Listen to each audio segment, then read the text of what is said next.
Before we get started, make sure to subscribe to the channel and like this video. That way, you'll always stay connected to our stories and never miss the next adventure. The thing about sieges is that they're supposed to end eventually.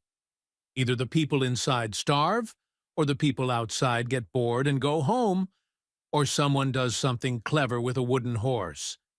That's how it works in the stories anyway. The Bastion of Naral had clearly never read those stories. 6 months.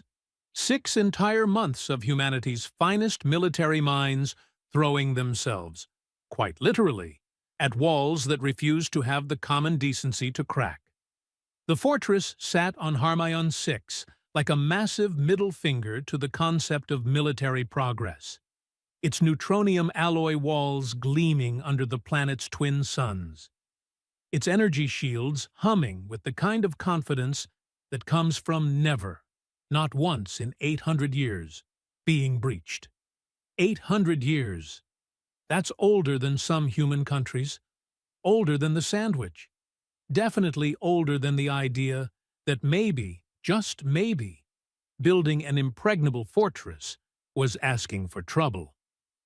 Lieutenant Helen stepped off the transport ship and immediately understood why morale was in the toilet. The fortress squatted on the horizon like a particularly smug toad, and the human encampment sprawled around it in what could generously be called organized chaos, and more accurately described as a mess. Tents everywhere. Soldiers with the 1,000-yard stare that came from repeatedly charging at walls that laughed at explosives. The smell of ration packs and desperation. Helen had seen this before, on a dozen other worlds, in a dozen other impossible situations. The main difference was that usually, she caused the desperation rather than being called in to fix it. "Lieutenant Helen?" A young officer approached, tablet in hand, looking like he'd aged a decade in the past half-year. "Commander Yuki is waiting for you in the command tent." "Fantastic," Helen said, adjusting the kit bag on her shoulder. "Love a good command tent. Very theatrical." The officer blinked. "Ma'am?" "Nothing. Lead the way." The command tent was exactly what Helen expected. Too many holographic displays, too many serious faces staring at tactical readouts, and not nearly enough people asking the important questions. Like, why are we still here? Or, has anyone considered just leaving? Or Helen's personal favorite, what if we tried something stupid? Commander Yuki looked up from a holographic model of the fortress. She was shorter than Helen expected, with sharp eyes that suggested she'd stopped being impressed by military nonsense sometime around month 3 of this siege. Good. Helen could work with that. "Lieutenant Helen, your reputation precedes you." "Is that the reputation for creative problem-solving, or the one where I nearly got court-martialed? Twice." "Both, actually." Yuki gestured to the hologram. "Welcome to our little slice of hell. Population, too many. Success rate, 0. Morale, you don't want to know." Helen walked around the holographic fortress, studying it with the practiced eye of someone who'd spent her entire career figuring out how to break things that weren't supposed to break. The Bastion of Naral was beautiful, in its way, symmetrical, elegant, utterly convinced of its own superiority. "Automated defense turrets," Yuki continued, highlighting various points on the structure. "Rotating every 8 minutes. Energy shields that could stop a small asteroid. Walls made of compressed neutronium alloy. We've tried plasma cutters, thermal charges, kinetic penetrators. Nothing works. The shields absorb or deflect everything we throw at them." "What about the gate?" Helen pointed to the massive main entrance. 400 tons of the same alloy, sealed for the past 2 centuries. They don't even use it anymore. All their supplies come through underground tunnels we can't access. Helen tilted her head, studying the gate. "So, It's just there for show? Essentially, a monument to their own impregnability. Yuki's voice carried the weight of someone who'd lost too many good soldiers testing that impregnability. We've lost 3,000 people trying to breach these walls, Lieutenant. 3,000, and we're no closer than when we started. Has anyone tried knocking? Really hard? The tent went silent. Every officer turned to stare at Helen. Somewhere in the distance, a soldier coughed. Yuki's lips twitched. I like you already. But no, we haven't tried knocking. Shame. Could have saved everyone 6 months. Before anyone could respond or decide whether Helen was joking, the holographic displays flickered. Static washed across every screen, and then a face appeared. Not a human face, a quarrel face. High Marshal Thurok was, objectively speaking, terrifying. 4 arms, each capable of crushing steel. Skin that looked like it was carved from crystalline structures, refracting light in ways that hurt to look at. Eyes that held the kind of cold intelligence that came from centuries of military tradition, and absolutely zero doubt in one's own superiority. He smiled. It wasn't a nice smile. Humans, Thurok's voice resonated through every speaker in the camp, translated by AI, but losing none of its condescension. Still camped outside my walls, I see. Still hoping. Still dying. I almost admire your persistence. Almost. Helen watched the broadcast with interest. This wasn't just a military communication. This was theater. Psychological warfare at its finest. I understand you've brought in a specialist. Thurok's eyes seemed to focus directly on Helen, which was impossible but deeply unsettling. Lieutenant Helen, demolitions expert. Discharged from the Titan base incident. No, wait. That wasn't a discharge, was it? That was a strongly worded reprimand and mandatory psychological evaluation. Helen felt every eye in the tent turn toward her. She shrugged. The building was structurally unsound anyway. I just accelerated the inevitable. Quiet, one of the senior officers hissed. But Thurok had heard. His smile widened. Ah, she speaks. How delightful. Tell me, Lieutenant, do you honestly believe you can breach the bastion of Enral? Walls that have stood for 8 centuries? Defenses that have repelled every assault in recorded history? Do you truly think your primitive human creativity can overcome quarrel engineering? Helen stepped closer to the hologram, studying Thurok's face. I think, she said slowly, that anything that stood for 8 centuries without falling down is probably due for a renovation. The silence in the tent was deafening. Thurok's expression didn't change, but something flickered in his crystalline eyes. Anger, maybe, or interest. How amusing! I look forward to adding your name to the list of failures, Lieutenant. Please, attempt whatever crude plan you devise.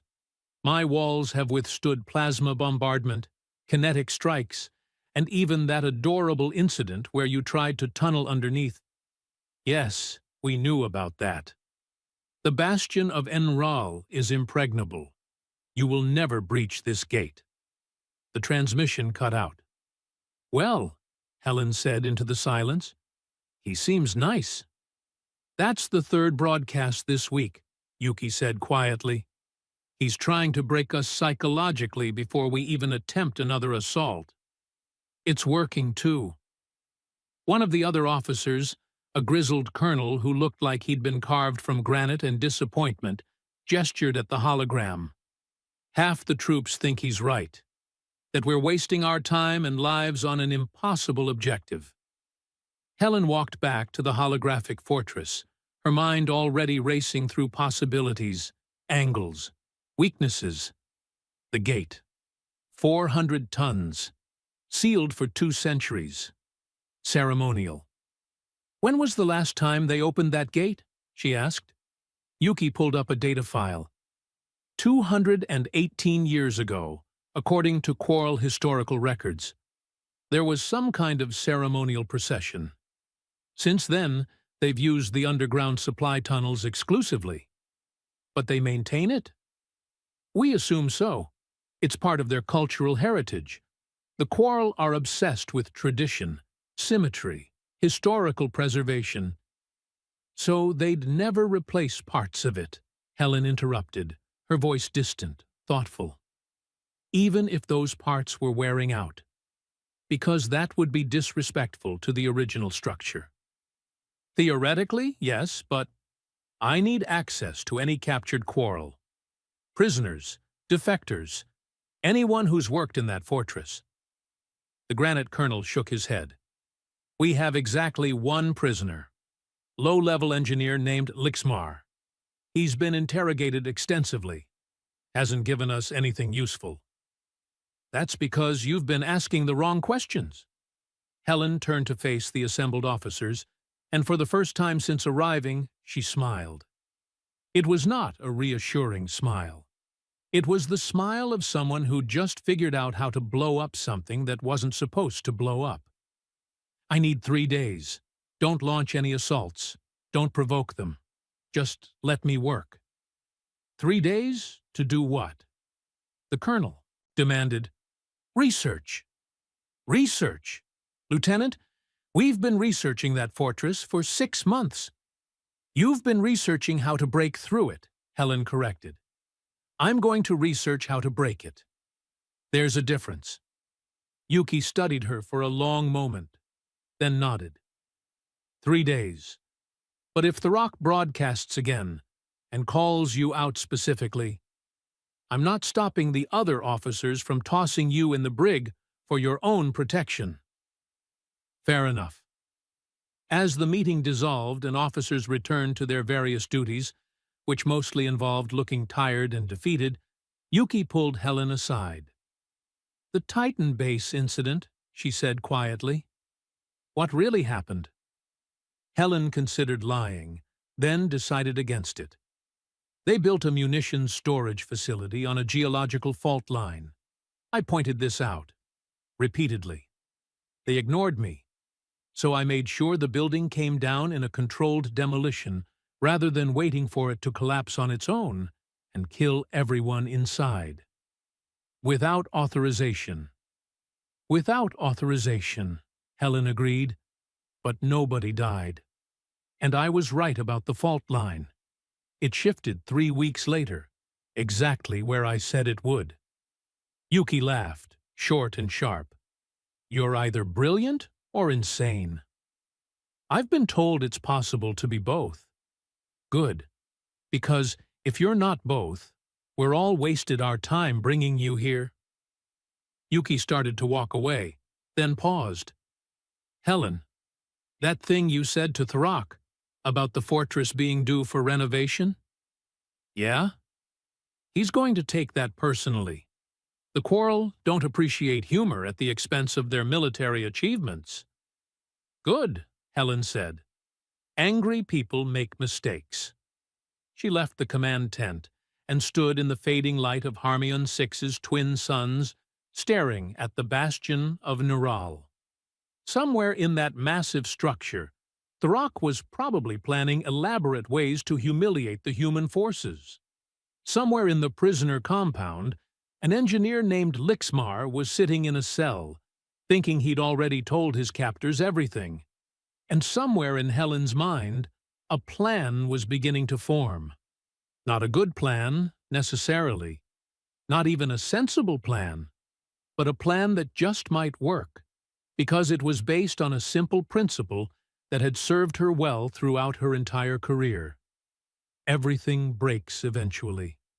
You just have to find the right place to push.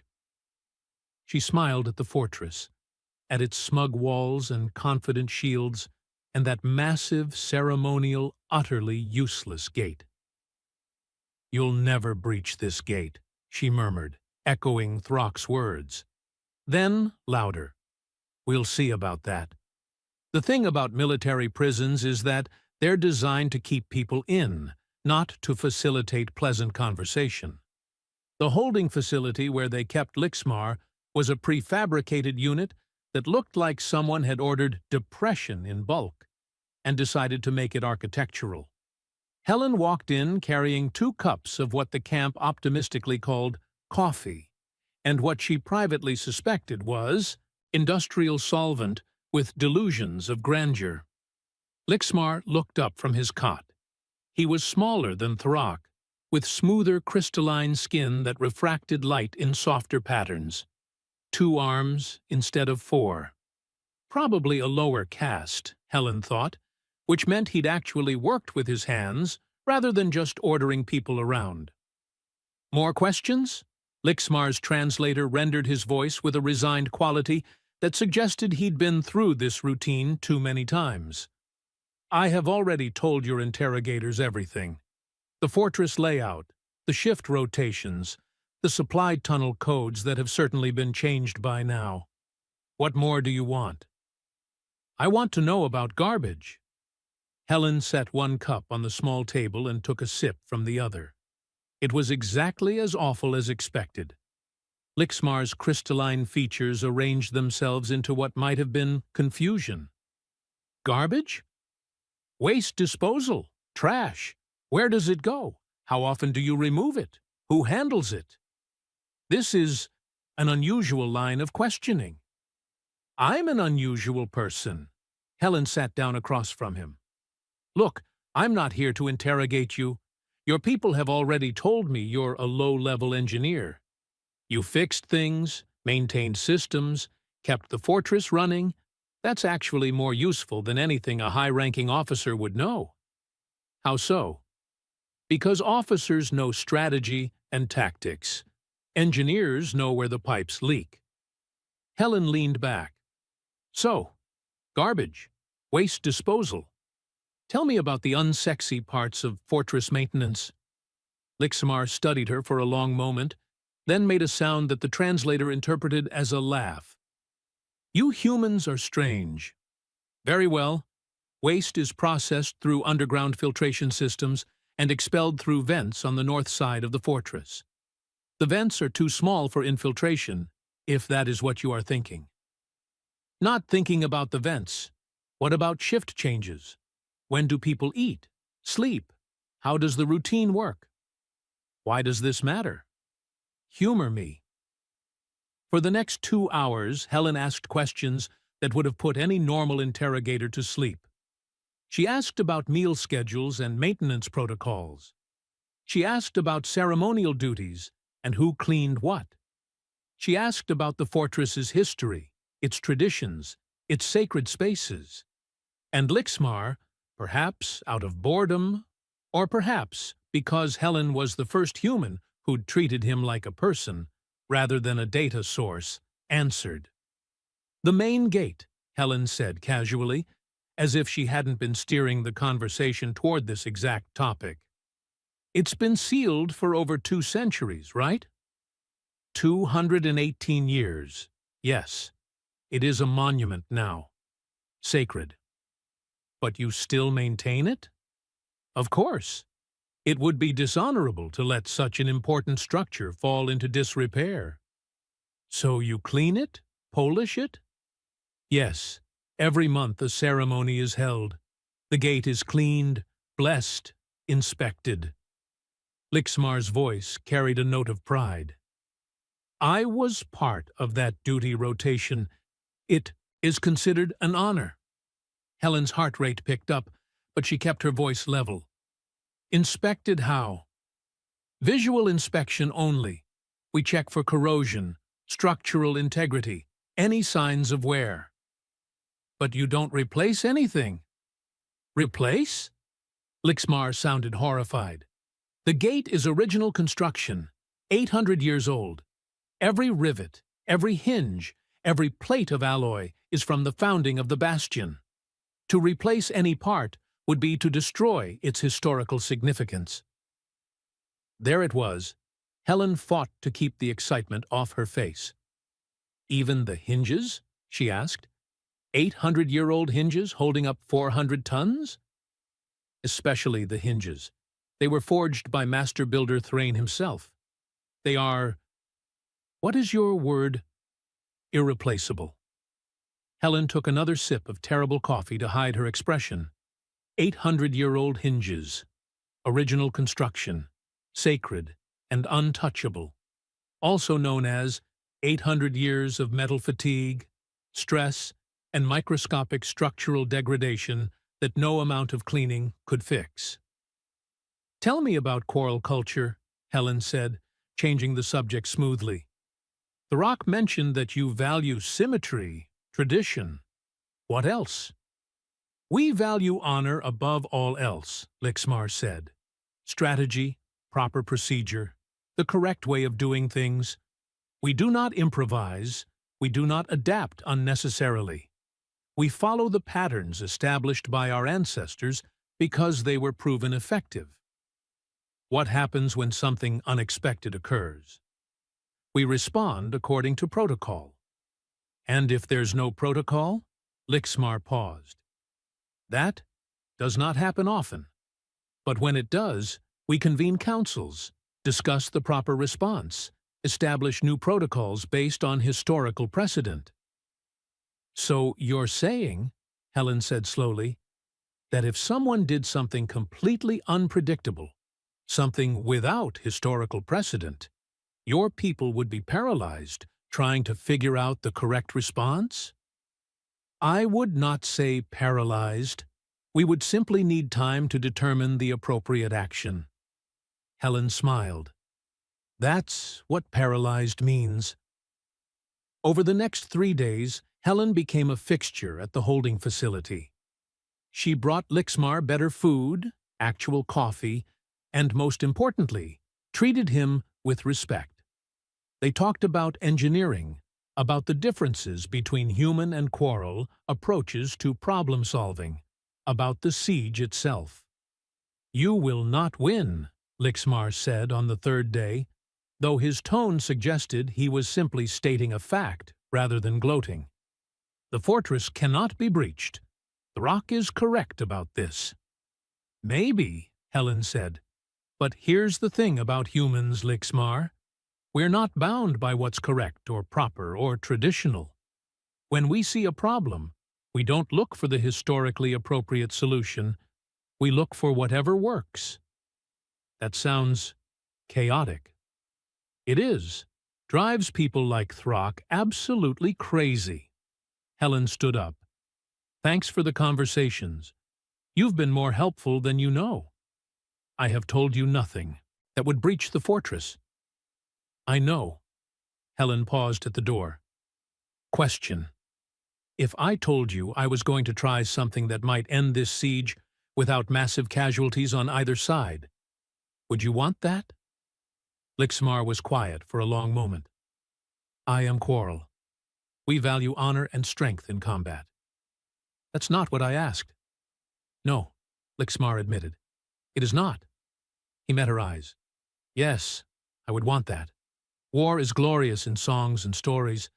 In reality, it is simply people dying while other people watch. Helen nodded. I'm going to get you released. Prisoner exchange or something. When you get back to the fortress, tell your friends to stay away from the main gate area in approximately 3 days. Can you do that without it seeming suspicious? You are planning something. I'm planning a lot of things. Most of them are probably stupid. But maybe, just maybe, one of them will work. That evening, Helen requisitioned equipment that made the quartermaster's eye twitch. Seismic sensors, resonance frequency analyzers, enough shaped explosive charges to make a small crater, though not enough to breach neutronium alloy. That would take a nuclear device, and even Helen wasn't that crazy. She worked through the night in a tent that Yuki had cleared for her, running calculations, building models, testing theories. The other soldiers gave her space, partly because Yuki had ordered them to, and partly because Helen had that particular brand of focused intensity that suggested approaching her would result in having your head bitten off. Yuki stopped by around midnight. You look terrible. Thanks. You're a vision yourself. What are you working on? Helen gestured at her holographic displays, which showed complex structural models of the fortress gate. Harmonic resonance. Every structure has a natural frequency it vibrates at. Hit that frequency hard enough, and you can shake apart something that should be indestructible. Like an opera singer breaking a wine glass. Exactly like that, except the wine glass weighs 400 tons and is made of neutronium alloy. That's impossible. The wine glass or breaking it? Both, probably. Yuki studied the models. Even if you could generate the right frequency, the energy shields would absorb or deflect it. Not if I'm close enough. Point-blank range. The shields are designed to stop long-range attacks. Missiles, plasma bolts, kinetic penetrators fired from a distance. They're not optimized for something small and localized. You're going to walk up to the gate. I'm going to walk up to the gate. The rock will kill you. Maybe, but I don't think so. It wouldn't be honorable to kill someone who's not actively attacking. Plus, he wants to humiliate me first. Wants to prove human ingenuity is worthless against Quarrel's superiority.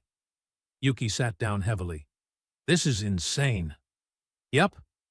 It'll never work. Probably not. When do we start?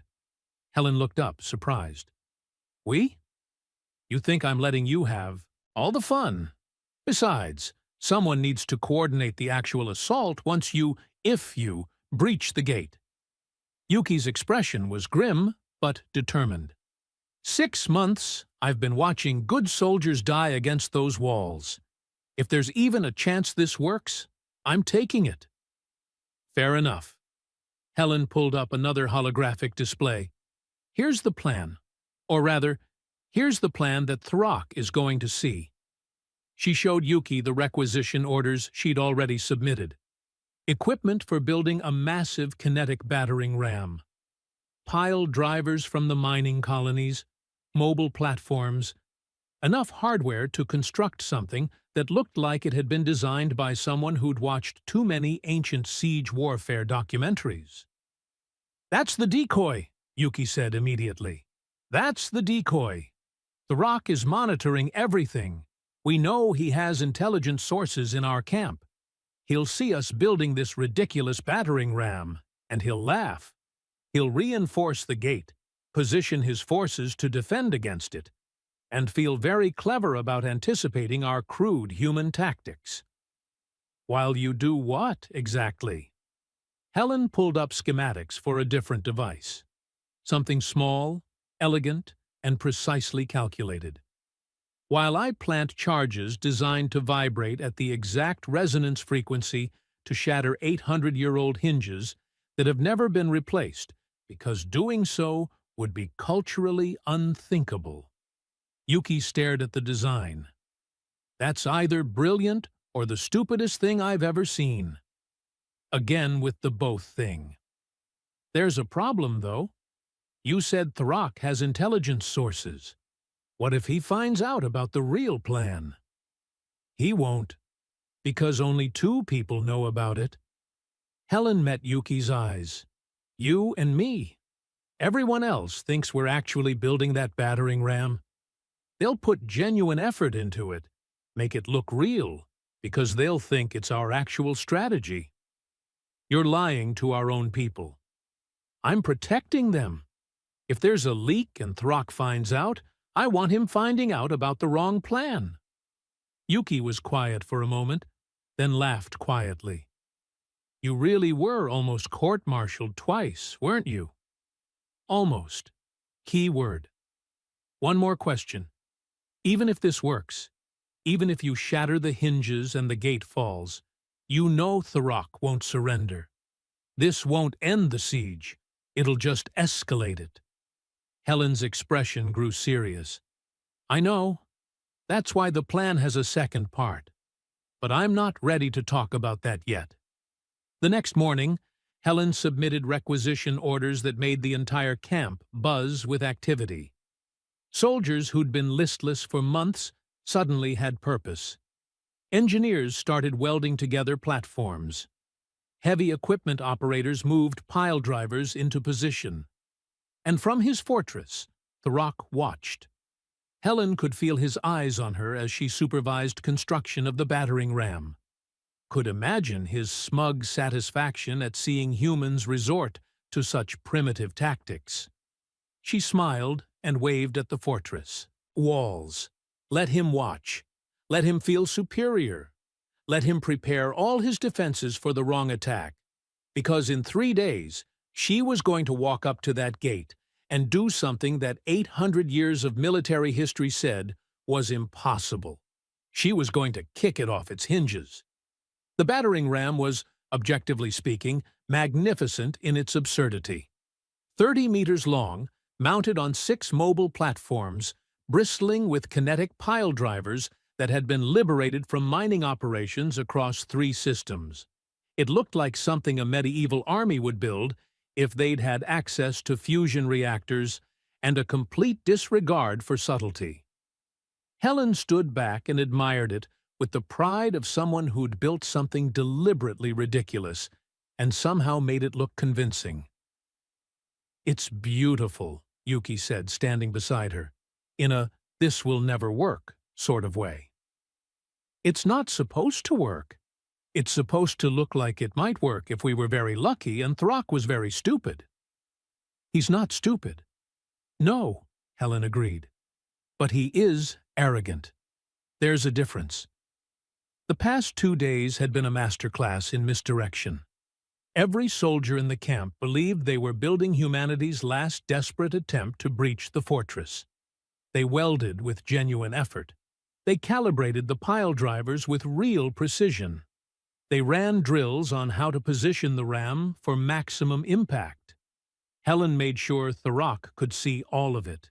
She held meetings in the open where any spy could overhear. She discussed attack angles and timing with the other officers. She even had engineers loudly debate the mathematics of kinetic force versus neutronium alloy, complete with holographic projections visible from orbit. And every night, alone in her tent, she built the real weapon. It didn't look like much, a belt of shaped charges, each no bigger than a fist. Resonance generators calibrated to a frequency so specific that Helen had spent 8 hours double-checking the math.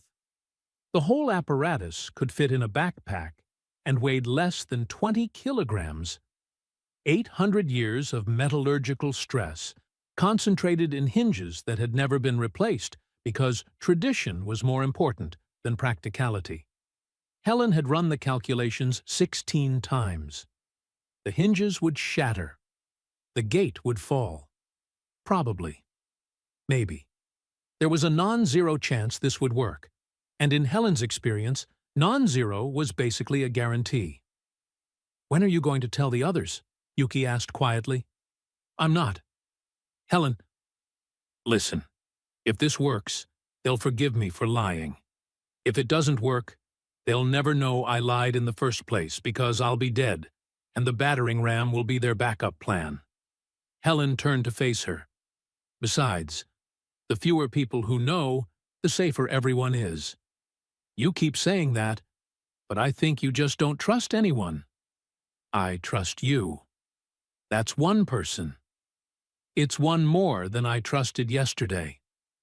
Yuki shook her head, but didn't argue further. "Lixmar is being released this afternoon.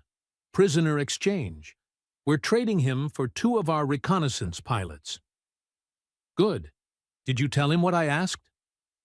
"I passed the message through intermediaries. He'll know to warn his people about the gate area." "Perfect." Helen checked her chronometer. "The Rock should be making his next broadcast right about now." As if on cue, every display in the camp flickered. Throck's crystalline face appeared, his forearms crossed in what was probably meant to be an intimidating gesture, but mostly made him look like he was hugging himself. "Humans," he began, and Helen could hear the satisfaction in his voice. "I see you have constructed a primitive battering device. How quaint. Do you truly believe that crude kinetic force will succeed where plasma and explosives have failed?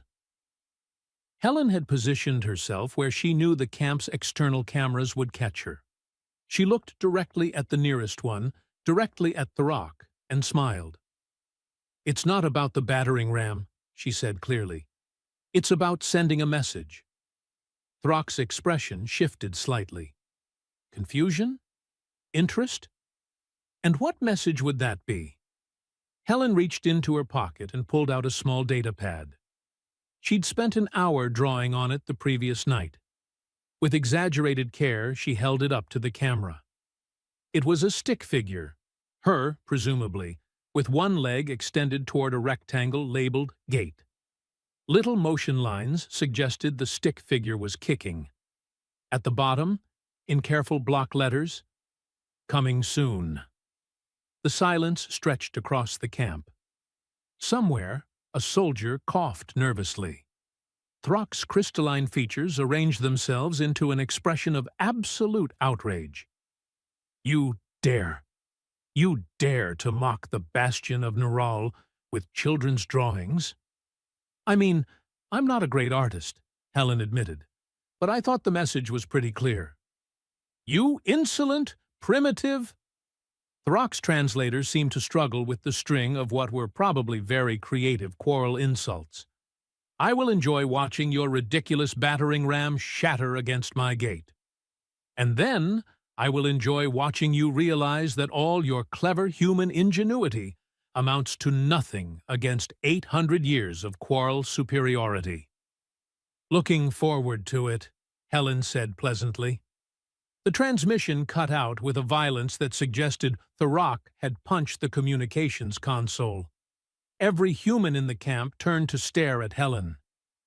"Did you just," one of the colonels said slowly, "antagonize an alien general with a stick figure drawing?" "I did." "Why?" "Because angry people make mistakes. And because now, when I walk up to that gate tomorrow, he'll be so focused on humiliating me personally that he won't be thinking clearly about what I'm actually doing." Yuki rubbed her temples. "You've made this personal for him. He's going to want revenge." "Good. Personal vendettas are predictable. Strategic thinking is dangerous." Helen turned back to the EEO battering ram. "Make sure everyone's ready for the assault tomorrow at dawn. Full combat deployment. Like we're really going to use this thing." "We're not, though."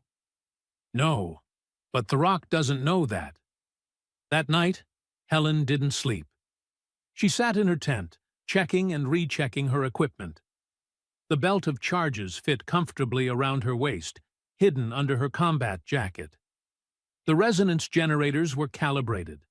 The backup detonator was in her left pocket. The emergency beacon was in her right. And in her head, she ran through the plan one more time. Walk to the gate. Alone. Unarmed, at least visibly.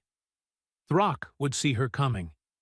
Would probably broadcast it to his entire fortress. Would want everyone to witness this moment of human foolishness. She'd plant the charges while he was monologuing. Throck loved to monologue. That much was clear from his broadcasts. All Helen needed was 30 seconds of him being smug and superior while she attached shaped explosives to 800-year-old metal. Then she'd step back. And kick. The kick itself was theatrical. Unnecessary, really. The charges would do the work. But Helen understood the value of symbolism. Throck had said she'd never breach the gate. She'd told him she'd kick it off its hinges. Humans appreciated a good callback. The charges would detonate. The resonance frequency would propagate through the ancient hinges. Metal that had held for 8 centuries would finally, catastrophically, fail. 400 tons of ceremonial gate would fall inward. And then, this was the part that made Helen's hands shake slightly. She'd have to convince both sides to stop fighting. Because breaching the gate wasn't the victory. It was the opening move in a negotiation. Throck's entire identity was built on the impregnability of his fortress. Once that was shattered, literally and figuratively, he'd have a choice. Fight to the last soldier defending a fortress that no longer represented invincibility, or accept that maybe, just maybe, human unpredictability was worth more than quarrel tradition. Helen hoped he'd choose negotiation, but she'd prepared for the alternative. Yuki entered the tent without knocking. Can't sleep either? Sleep is for people who aren't about to do something monumentally stupid. I brought coffee. Yuki set down 2 cups. The real stuff from my personal stash, not that industrial solvent the mess hall serves. They sat in comfortable silence, drinking coffee that actually tasted like coffee. Question, Yuki said eventually. What's your actual success probability on this plan? Helen considered lying, then decided against it. Honestly, 40% the charges work as calculated. 20% Throck doesn't just shoot me immediately. 60% the gate actually falls, if the charges work. And about 10% we can turn a military victory into a negotiated peace. So, overall, I give it a 5% chance of working exactly as planned. That's terrible odds. Yep. Helen took another sip of coffee. But 5% is better than 0, which is what we had yesterday. Fair point, Yuki stood. For what it's worth, I think you're either going to be remembered as a tactical genius or as the person who got herself killed with a stick figure drawing. I'm okay with either, honestly. Liar. You want this to work? Of course I want this to work. But wanting and expecting are different things. Helen looked at her equipment, laid out with military precision. If this doesn't work, use the battering ram. It won't breach the gate, but it'll distract them long enough for evacuation. Understood. After Yuki left, Helen lay down and stared at the tent ceiling. Tomorrow, she'd walk up to an impregnable fortress and try to kick down a 400-ton gate using 800-year-old metal fatigue and human audacity. Either it would work or it wouldn't. Either way, it would be spectacular. She smiled in the darkness and, somehow, fell asleep. Dawn on Harmion 6 was always dramatic. Twin suns rising over alien horizons, painting everything in shades of orange and gold that would have been beautiful if not for the impending violence.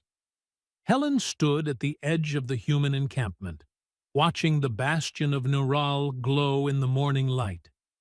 Behind her, 3,000 soldiers prepared for an assault they thought was real. The battering ram sat on its platforms, pile drivers humming with barely contained kinetic energy. Yuki appeared at her side. Last chance to call this off. And do what instead? Actually use that ridiculous ram? It's not that ridiculous. The engineers think it has a 3% chance of working. See, that's worse than my 5%. Math wins. Helen adjusted the belt of charges hidden under her jacket. How do I look? Like someone about to do something incredibly stupid. Perfect. That's the aesthetic I was going for. The plan was simple, which Helen had learned meant it was actually horrifically complicated, but sounded simple when you said it out loud. The human forces would advance with the battering ram, making a show of setting up for the assault. Throck would position his defenses accordingly. And while everyone was focused on the big, obvious threat, Helen would walk up to the gate and have a conversation. Just a little chat between enemies. Nothing dramatic, except for the part where she'd blow up 800 years of military history. All units, advance. The order crackled across comm channels. The battering ram lurched forward, mobile platforms grinding across the scorched ground. Soldiers moved in formation around it, weapons ready, faces set with determination. They believed in this. They thought this was humanity's last gamble. Helen almost felt bad for lying to them. Almost. She broke from the formation, walking perpendicular to the main advance. Just one person, unarmed, at least visibly, strolling toward the fortress like she was, out for a morning walk. The defensive turrets tracked her immediately. Little red targeting lasers painted dots on her chest, her head, everywhere that would make her very dead very quickly. But they didn't fire. The Rock wanted his moment. Helen reached the gate, 400 tons of neutronium alloy that had never, not once in 8 centuries, been breached. Up close, it was even more impressive. The metal had a sheen that suggested it was somehow more real than normal matter. The hinges were works of art, massive constructs of ancient metallurgy that held all that weight with mathematical precision. 800-year-old art. 800-year-old metal fatigue. Lieutenant Helen. The Rock's voice boomed from speakers mounted in the walls. How kind of you to deliver yourself directly to my gate. Have you come to surrender? Helen looked up at the nearest camera. Actually, I came to have a chat. A chat. The Rock's 4 arms spread wide in a gesture of theatrical disbelief. Your forces advance with a primitive battering device, and you wish to chat? Well, yeah. See, you said something the other day that's been bothering me. Helen reached into her pocket, slowly, so the turrets wouldn't panic, and pulled out her datapad with the stick figure drawing. You said I'd never breach this gate. I did, and I was correct. You will not. Here's the thing, though. Helen started walking along the base of the gate, one hand trailing along the metal, the other casually planting shaped charges every meter or so. You're probably right. This gate has stood for 800 years. It's survived wars, sieges, probably some really bad weather. It's a monument to quarrel engineering and cultural superiority. Finally, you speak truth. But it's also 800 years old. Helen attached another charge, right at the stress point where ancient hinge met ancient gate. And you know what doesn't last forever? Metal. Especially metal that's been holding up 400 tons for 8 centuries without ever being replaced, because that would be culturally disrespectful. There was a pause. A long pause. What are you doing? Throck's voice had lost some of its confidence. Having a chat. Keep up. Helen planted the last charge and stepped back, admiring her work. The charges were small enough that they probably just looked like diagnostic sensors to Throck's cameras. You know what's funny? Humans aren't better engineers than Quarrel. We're not smarter or stronger or more advanced. But we have one advantage. And what would that be? We don't give a damn about doing things the proper way. Helen pulled out the detonator. We look at an impregnable fortress and think, how can we make that fall down?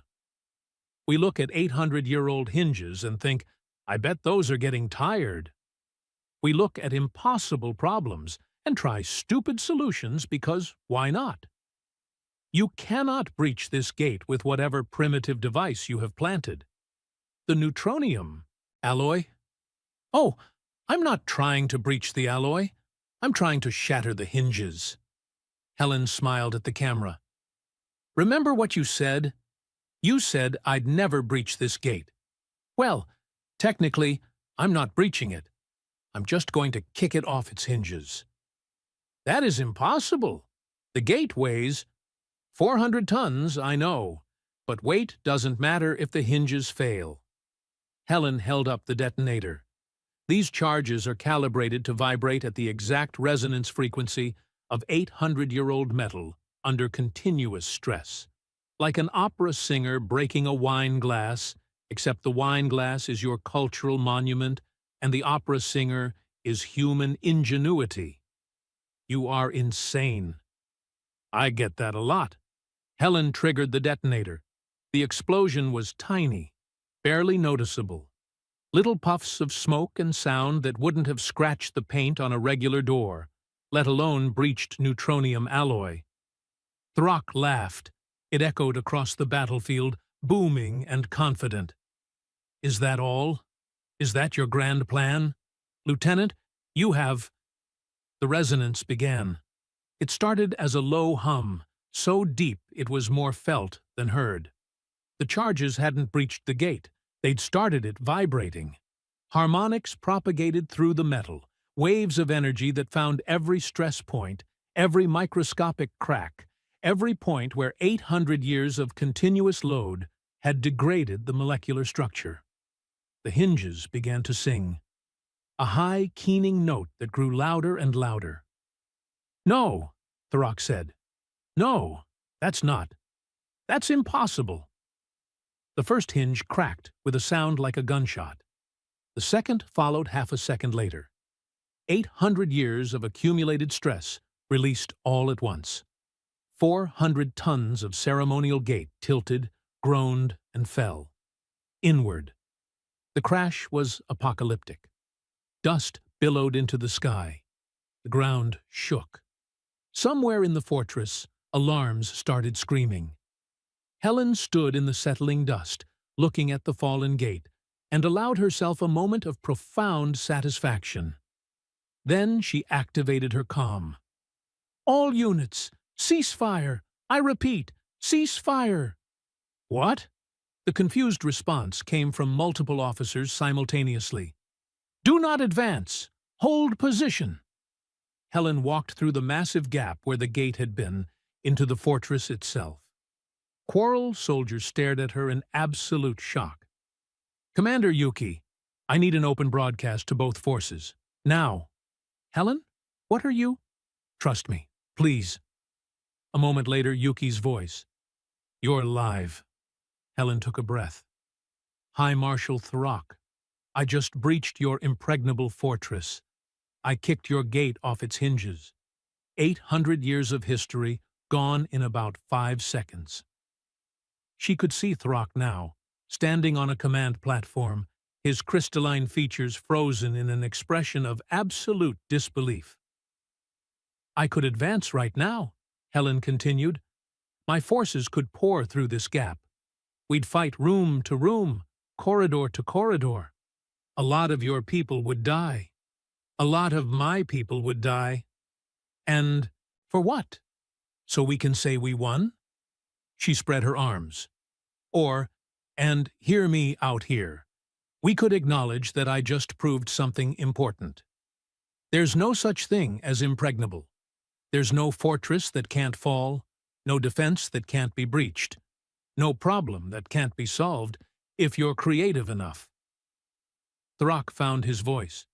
You destroyed a cultural monument. 800 years. I ended a siege that was going to kill thousands more on both sides. Yeah, I destroyed your gate. Your sacred, traditional, completely impractical gate that you kept sealed for 2 centuries, because opening it would be culturally awkward. Helen's voice hardened. "War is glorious in songs and stories. In reality, it's just people dying while other people watch. Someone smart told me that recently." From somewhere in the fortress, a familiar voice called out, "She speaks truth." Lixmar, returned from prisoner exchange, stepped into view. "I have seen the human camp. They do not want this war. Do we?" Other quarrel voices murmured agreement. Not all of them, but enough. Throck looked around at his forces, at the fallen gate, at Helen standing alone in his fortress, making an argument for peace instead of pressing her advantage. "You are," he said slowly, "the most infuriating human I have ever encountered. I get that a lot, too. Your tactics are dishonorable. Your methods are crude. Your complete disregard for proper military protocol is Throck paused. Effective. So, let's talk. Not about surrender. Neither of us wants that. But about how to end this without more dying. Because I just proved I can breach your fortress, and you can presumably rebuild your defenses now that you know humans don't play by traditional rules. We could fight for another 6 months, or we could find a solution that doesn't involve me having to kick down any more of your doors. Throck stared at her for a long moment. Then, incredibly, he laughed. You kicked down my door. I did warn you. You drew a picture with stick figures. Visual aids are important in communication. Throck walked down from his command platform, his 4 arms relaxed, his crystalline features arranged in something that might have been respect. Very well, Lieutenant Helen. Let us talk. 3 weeks later, the Bastion of Enral reopened as a joint human coral research facility. The fallen gate was preserved as a monument, renamed, much to Helen's embarrassment, Helen's Gate. Helen herself was promoted to commander and immediately requested transfer to anywhere quiet. The request was denied. She stood with Yuki, looking at the fortress, where soldiers from both sides now worked together on shared projects. You know, Yuki said, technically you committed destruction of cultural property, insubordination, and about 15 other violations of military protocol.